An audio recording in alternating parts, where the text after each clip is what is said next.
It was good, y'all boys. Hey man, we back with a part 2 of the King Von documentary. Yes, sir. You know what I'm saying? As y'all can see, man, that man was a demon. That man was a menace. But you know what I'm saying? Cut the short talk, man. Peep that sub count. Help the boy get to 200 subs. And hit that like button. And make sure you follow my socials. The link is in the description. Let's get into this video. Hey.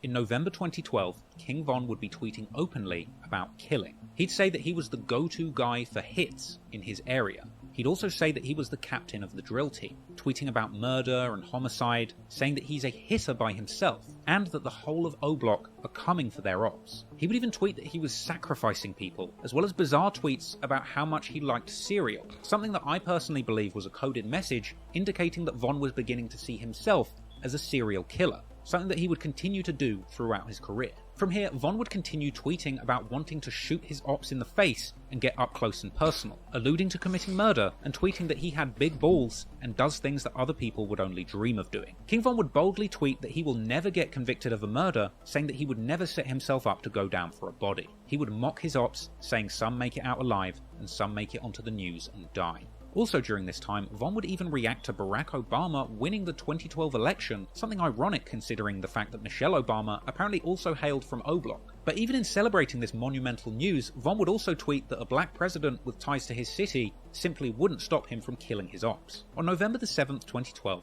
Von would tweet about bodies dropping and beating the case. Later that evening, he would tweet that he was out sliding with T. Roy, who he himself would also tweet saying that he's about to go and get his gun, before replying to KI, who had just tweeted a list of a bunch of names of people associated with O-Block who had been killed, with T-Roy retaliating, providing his own list of people from KI's hood who they had apparently killed, as well as tweeting #bang just after midnight. Then, the following morning, the news would report on the shooting of a 17-year-old by the name of Rodney Stewart, aka BOSSTRELL. BOSSTRELL had been found with a gunshot wound to the head around 6:50 AM and was immediately rushed to hospital. And he would even remain alive for several hours, during which time he was visited by friends from the neighbourhood like FBG Cash. But while BOSSTRELL was in the hospital fighting for his life, Von and T-Roy would be tweeting. T-Roy tweeted "man down" only hours after the body was discovered, with Von tweeting #thestruggle, prompting T-Roy to infer that Von was behaving like the police. Von would follow up on this tweet, saying that people aren't dying on time, and T-Roy would also tweet mockingly, saying "no, Trell, stay alive." Then, in since-deleted tweets, allegedly by King Von, he would suggest that he had actually spent the day trying to get KI on the phone. However, BOSSTRELL would be pronounced dead that night at 11:30 PM on the 8th of November 2012. And the following day, King Von would take to Twitter once again to mock BOSSTRELL and his ops. He would tweet that STL doesn't stand for St. Lawrence, but instead for steady taking L's. Another tweet would drop, with King Von telling people, "Don't worry about who killed who, just be glad that you didn't get killed and shut up."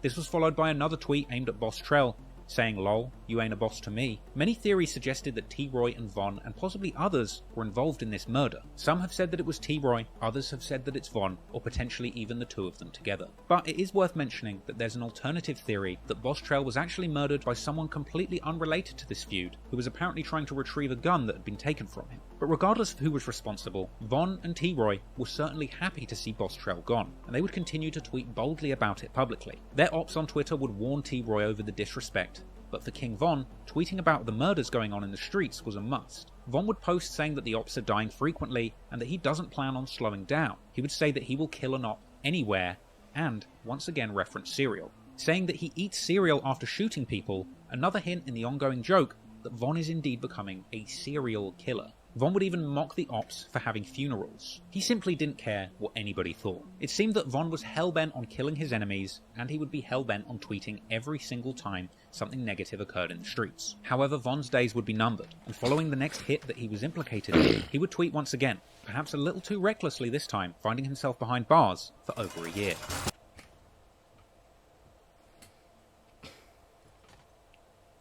After the deaths of Modell, P5 and BOSSTRELL, you would think that King Von would have kept a low profile, but no, he would continue to tweet suspiciously while the killing continued. However, when the next person lost their life, King Von's tweets would go to a whole nother level of self-incrimination, and he would actually find himself on the wrong side of the law. On the 19th of November 2012, 32-year-old man named James Holman, aka Lil James, would be standing on his porch on the 6000 block of South Michigan Avenue around 8:20 p.m. You want me to do ghost videos? Because after this video, I could do that like probably tonight at 3 a.m. type shit.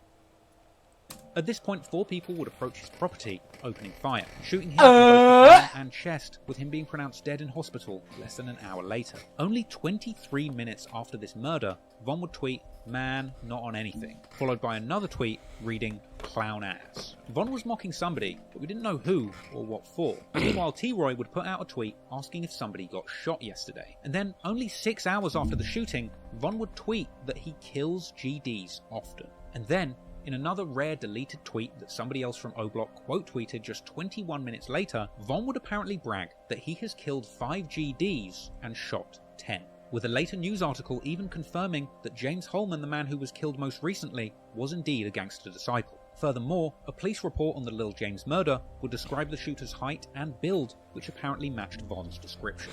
Now, Von tweeting that he had killed 5 GDs after the death of Lil James is particularly interesting, because there's always been a lot of speculation on exactly how many people Von had killed and who specifically he was responsible for killing. And at this point in time, Von had been associated with 6 murders in total. So, if Von himself is apparently confessing that he has killed 5 people at this point, then it's likely that just one of these murders he had nothing to do with.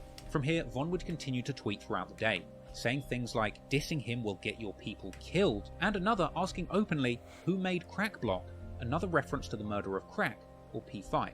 Unsurprisingly, the authorities would catch up with Von just 3 days after the murder of Lil James. Perhaps they'd read his tweets. Von's capture would be confirmed by a tweet from his sister from his own Twitter account saying that he would be in jail for Thanksgiving, with Von's charges later being revealed as unlawful possession of a firearm. Numerous mugshots of Von would later circulate online, and Von would end up in jail for over a year, for a period spanning from November 2012 to February 2014. And in the meantime, his mother, sister, and friends would all tweet from his Twitter account calling for Von's freedom and keeping his name alive. However, Von's sister would also tweet that Von told her that when he gets out of jail, he's just planning on killing more people. And ultimately, none of the more serious charges would even stick to Von, and he would eventually end up being released back onto the streets of O-Block, where he would, as expected, immediately get back to doing what he loved, drilling and then tweeting about it. Hey man, I appreciate y'all boys for watching the part 2 video.